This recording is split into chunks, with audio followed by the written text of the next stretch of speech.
Hello everyone and welcome to episode 33 of my Blackburn Rovers Football Manager 2017 save.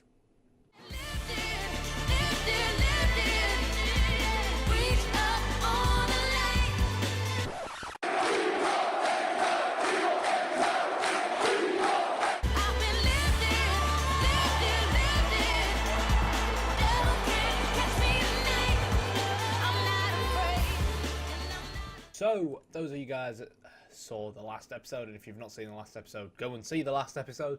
We lost against Arsenal.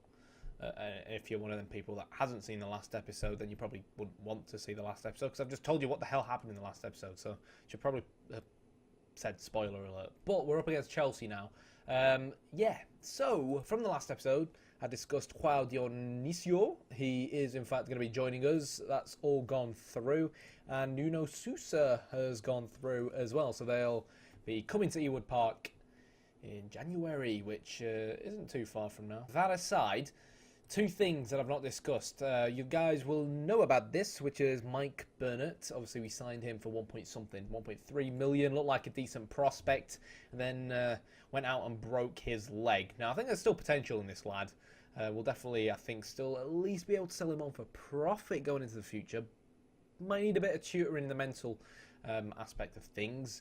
But he's unfortunately obviously still out with a broken leg. The other injury I'm really worried about is Mohamed Touré, who of course is a massive, probably our biggest prospect at the club, currently out on loan in Leicester in Belgium. He broke his foot. He was out for like 4 or 5 months. It's now 3 to 4 months. So that as well is going to hinder his development, and I'm really pissed off with all these regens getting injured, but what can you do?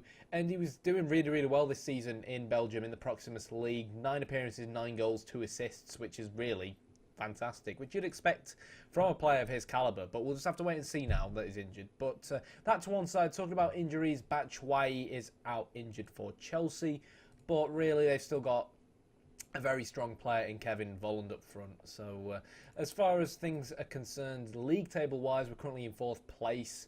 Tottenham did in fact leapfrog us after drawing against Southampton, but then they lost against Liverpool, which is good and bad. It's good because it means if we get a point or get a win, we then leapfrog them into 3rd place, but it's bad because it means that Liverpool, under their Romanian manager, who again is another manager alongside Wenger that always seems to get the better of me, top of the league, with Man United hot on their tail as well. And if Man United get a win, then they take the top spot. But so from our perspective, all I really want to hear from this Chelsea game is a draw, because it keeps us in the mix. A loss would see us more than likely drop down and Chelsea overtake us. Chances are Arsenal will probably win their game as well. So let's keep our fingers crossed that we can do well. And it's an away game as well. So I don't know. It's going to be tough. Our away form hasn't exactly been phenomenal so far this season, but we've lost more at home than we have away from home. So yeah, let's try and stay positive, and I'll see you guys at the bridge.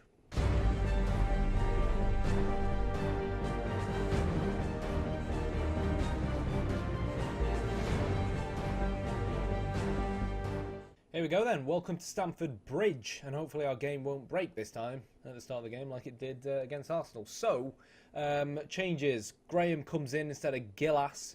McLean comes in out on the left instead of Conway. Gouffran comes back into the side. He's on 84% match fitness, obviously just recovering from injury, but we really need him as he's an important player for us. Lenihan has served his suspension, which means he's going to come back into the team as well, playing in the defensive midfield position. And Steele is going to replace Rajkovic in goal. Team instruction-wise, you won't see that much changed. Obviously defensive for the first 10 minutes of the game. I'm exploiting both flanks, but I'm actually going to exploit the middle, and I'll explain why I change. We normally always have it on the middle, but I change it to exploit the right and left flank. And the reason why I had changed it to right and left flank was because I was expecting Chelsea to basically not play both Oscar and Fabregas in midfield. So my logic was kind of like, well, I think they had Kante and Matic or another defensive player alongside the playmaker the last time I checked their starting lineup, so I thought that Guardiola would go for that kind of approach. He's actually gone for the 2 playmakers in midfield, which means that it would then be advantageous for us to stick to what we know best and go down the middle. If it was going to be the 2 defensive players, I will have wanted to exploit the flanks because Willian and Hazard would not do that much tracking back. That was my logic at the time. Hard tackling on Oscar, Fabregas and Hazard. I'm going to be showing Willian on his left foot as well because he's right-only footed. So, yeah, he's going to be looking to try and whip some balls into the box. And, yeah, so we're going to change that back to exploit the middle. And now because we're going to be exploiting the middle, I'm not going to be that fussed, actually, regarding fullbacks overlapping. So we're going to... Actually, I'll keep it on automatic because we've got a defensive mentality, which means they'll be on defensive anyways, and see where that takes us. But, yeah, it's really important in a game like this not to concede early, try to be as solid as possible. It's a Guardiola side at the end of the day, so they're going to be looking to keep the ball a lot. 39% in possession, that increases to 46%. Demand more of the players, wait for that kick in, and then, of course, we'll do the normal mentality change that we always seem to do. So what I'm going to do is we're going to switch to our normal attacking, which makes a difference in the final third, but keep our fullbacks on defend. I've decided against going for limited fullbacks like we normally do because we conceded... Oh, penalty? Okay, I'll take that. Because we, with DFB on, defensive fullbacks on, it changes, I think, the directness of how the fullbacks start passing and they start hoofing the ball up, which isn't really what I want. You can see him hanging back here. That pretty much sums it up defensively. But yeah, Danny Graham, he's only missed one penalty for us and he's missed again. I had a funny feeling that would happen. Courtois in goal. But yeah, Gouffran out on the right as it gets tackled by Azpilicueta. And yeah, clear-cut chance gone. Danny Graham brought back into the side instead of Nabil Gillas. Yeah, we've not had much luck this season, to be honest, penalty-wise. Andre's missed one. Danny's just missed one. And we've... What the hell is it? Like, we had 2 penalties against Arsenal. We've just had 2 penalties now. Like, we did nothing wrong. Arsenal had a penalty where Fabio got the ball and did no wrong. Is it Roger East again? It's Kevin Friend. Kevin Friend hates Blackburn. I'm not even joking. Every time he's ref, he just always seems to give decisions against us. Hazard, of course, is going to tuck that penalty away. I don't even want to see it again. Come on. Flipping heck. Bollocking time. Show me something else in the second half. The question is, how are we going to change this? We're going to need our fullbacks to start getting involved a little bit more now. No doubt about that. But in terms of how do we change this game, I'm not really too sure. It's Chelsea at the end of the day. We're going to retain possession a little bit less and tell the lads to be a little bit more expressive, I guess. I'm going to change Steele to be a bit more of a sweeper keeper, try and help us keep the ball a little bit better at the back.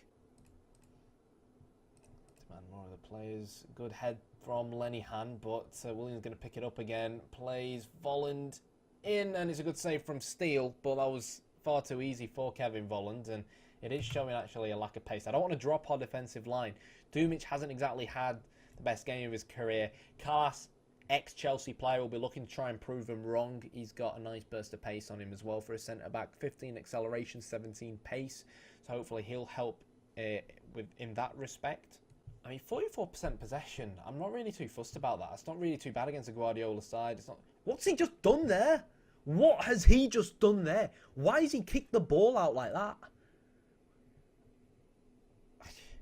It's like has the latest like January transfer update or whatever changed the match engine to basically go against everything I want. Okay, we're gonna have to start going direct. So Gillas is going to become a target man for us. Demirbay is going to play as an advanced playmaker, and we're going to go with the diamond in midfield. Gudura is going to come on as a deep line playmaker as well. We've got to try and bloody create something. And with these two as wide playmakers, hopefully it should mean that they'll basically make use of this space here. Fullbacks wise, we're going to play from now till the end of the game with an attacking mentality, so I'm not really too bothered in that respect. So they're going to start getting the ball into the box. We're not going to work the ball into the box. We're going to try and go a little bit more direct and tell Steele, instead of actually throwing the ball, or kicking the ball out to me on the touchline, I'm going to tell him to distribute quickly and towards Nabil Gillas, distribute to target man. And hopefully that helps us get the ball into the final third as long as we can shut Hazard up. So Willian on the ball. Augustinson gets a tackle and Graham wins it. And now Andre will pounce. But he gets tackled by David Luiz. So our men went forward. Come on now. Help Graham out. Play the ball in. There's Varela on the overlap. Should be whipping the ball in now. He does. But it's a shocking cross. Doesn't even get past the first man. And what are Chelsea going to do here? Lenihan wins the ball as McLean picks it up and looks for help. Lenihan finds... What a pass from Augustinson. Gray whips the ball. Dreadful. Absolutely dreadful. That was a chance if I've ever seen one. I mean, they're told to utilise low crosses, so I'm not even sure why Andre would do that. I know he's not the best crosser of the ball, but... Jesus Christ, give me a break. Right, let's start pressing him a little bit more. Show that we want it more. Direct ball from Varela. Gillas, though, loses out to Kurt Zuma, which you kind of expect considering the player that Kurt Zuma is. Oscar picks the ball up, got too much breathing space. Need to win that ball back. He plays the ball into Willian, and Demirbay needs to get rid of this ball, which he does. Azpilicueta picks it up, and Chelsea look to recycle. Hazard will probably shoot and do something magnificent from here, but he puts it wide. And again, it's 1-0. Like, we can still bloody grab something. Push. No, don't demand more. Push forward. One goal is all we need. Level it up and put everyone behind the ball. But we're not getting the ball into the final third. That's the problem. And we need to pounce from situations like this. Demirbay was brought in for his passing. And Gillas now needs to finish. And he does! Yes! What a goal! Second goal of the season from Nabil Gillas. That's what I wanted. The direct ball forward behind. Because it's a Guardiola team. Possession football, they're going to be playing with that high line. But what a finish there. I mean, I don't know. Maybe you should ask questions of Courtois, but that's a phenomenal finish. And now we've made all three bloody substitutions. So what changes do I make now?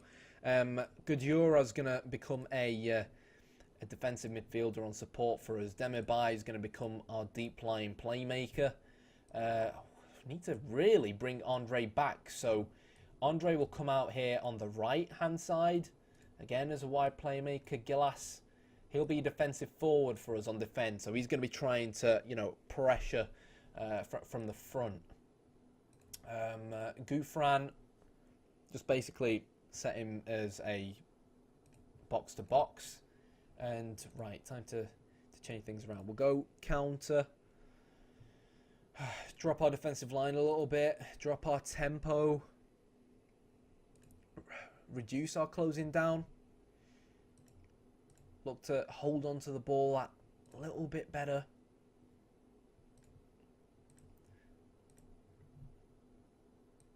And that should have... Yeah, that familiarity is not too bad, I don't think.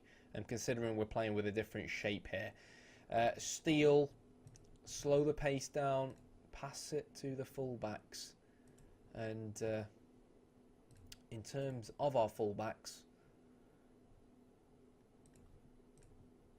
tell them to defend and make sure that they are going to be looking to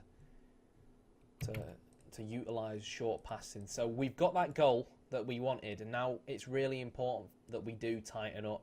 I think we're set up pretty well to play on the counter. But again, this is Chelsea. And the thing is about Guardiola sides is that it's at times like this where they really do start to struggle. You know what I mean? So these guys will change to defensive wingers now. This guy will change to defend. Danny Bath will change to cover. Steele will become a standard keeperino. Live, what are we doing?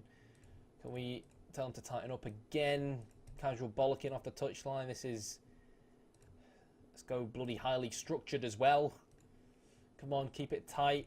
Drop that defensive line even more. Come on, win that ball back. There's a defensive forward coming into play. And Steele gathers that up. Hopefully that's it for the highlight. Why have you hoofed it, Steele? Gillas. to Andre out on the right-hand side, who is looking to zoom down that right wing. And, well, that was anticlimactic. But there we go. Unless Chelsea can grab a goal here, which they can't, that's a phenomenal point for us. Brilliant point. And I know you're going to look at the stats and think, well, it worked. But personally, you know, on another day, if Danny Graham had scored that penalty, we would have bloody beat Chelsea as well. And the only goal Chelsea scored was from a penalty on their own. Fantastic result. It keeps us in the mix. You can see Man United ain't played yet. They'll probably... Arsenal 5, Fulham 0. Jesus Christ. They'll probably get a win. If they don't, that's even better for us. But it leaves us in third place. Well, what did Spurs' result look like? Well, okay, they'd already played, so we've already surpassed Spurs. Arsenal, of course, got that 5-0 win. Newcastle are yet to play. And most importantly, drawing against Chelsea, away from Chelsea. Bearing in mind that Chelsea have one of the best... I think they've got the second best home form in the league, so for us to come here and get a draw is brilliant. Man City in 11th, nowhere to be found. Sheffield Wednesday, Fulham, Everton, bottom of the league. But what a goal. Let's see that again. Great closing down from Gouffran. That's what he gives. And it was an even better ball. Was that Gouffran? Yeah, Guedioura, sorry, that got the assist. What a ball. You know, we bought in Kerem Bay to play balls like that, but Guedioura showing that even though he's 32 years old, he's not got the physicals. But yeah, there's the assist. He's not got the physicals, but he's still able to play passes like that. Over the moon with that draw. Well done, lads. You've done brilliantly to come back and salvage that. And we improved as that second half went on. And Chelsea, well, they struggled. Absolutely buzzing with that result. A really important result as well.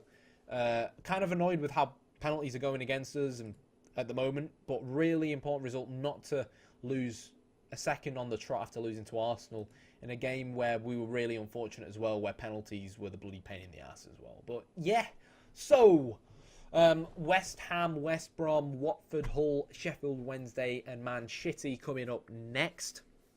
I'm thinking of the next episode perhaps just showing you guys the Watford game, because it is of course a quarter-final. It's going to be kind of an important game for us because I really do, I won't say win the EFL Cup. Stoke won it last year, so when you consider Stoke won it, there's no reason why we can't maybe work our magic as well. But on that note, Nabil Gillas definitely starting to pay back that 1.4 million transfer fee. If you enjoyed this video, hit the like button and as well hit the subscribe button. And yeah, thanks for watching.